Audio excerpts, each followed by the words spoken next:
ভাবুন তো, মেসির বাঁ পায়ের মূল্য ঠিক কত হতে পারে। শোনা যায় বিরাট কোহলির মোট সম্পদের থেকেও তা নাকি বেশি। এটি কোনো গল্প নয়। মেসি যে বাঁ পা দিয়ে ফুটবলে জাদু তৈরি করে, সেই পায়ের ইন্স্যুরেন্স ভ্যালু প্রায় 8,000 কোটি টাকা। হ্যাঁ, শুধুমাত্র একটি শরীরের অংশের বীমা, যেটার মূল্য নাকি অনেক বড় বড় কোম্পানির থেকেও বেশি।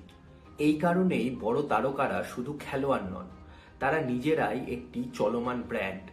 স্পন্সর, ইভেন্ট, সম্প্রচার সবকিছুর আয়ের কেন্দ্রবিন্দুতেই থাকে সেই একজন মানুষ। তাই তাদের খেলানোর ক্ষেত্রেও থাকে কড়া শর্ত।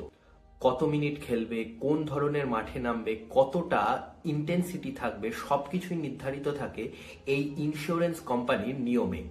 আর ঠিক এই কারণেই মেসি কলকাতায় এসে হয়তো 5 থেকে 10 মিনিটের মধ্যেই মাঠ ছেড়ে বেরিয়ে গেছিলেন। তাহলে আধুনিক ক্রীড়া জগতে একজন তারকা মানে শুধুই খেলা নয়।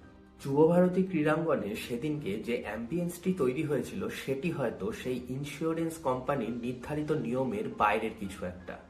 আর ঠিক সেই কারণেই এই সিদ্ধান্ত মেসি এবং তার টিমের পক্ষ থেকে নেওয়া হয়। আসলে আধুনিক ক্রীড়া জগতে একজন তারকা মানে শুধুই খেলা নয়, সে এক বিশাল ব্যবসা। আর সেই ব্যবসার সবচেয়ে দামি সম্পদ তার শরীর নিজেই। বিশ্বের সবচেয়ে লাভজনক ব্যক্তিগত ব্র্যান্ডগুলোর মধ্যে আজ শীর্ষে রয়েছে এই এলিট অ্যাথলিটরাই। আর এমনই সব মজাদার তথ্য জানতে হলে আমাদের চ্যানেল যুগান্তরকে অবশ্যই ফলো করবেন। ধন্যবাদ।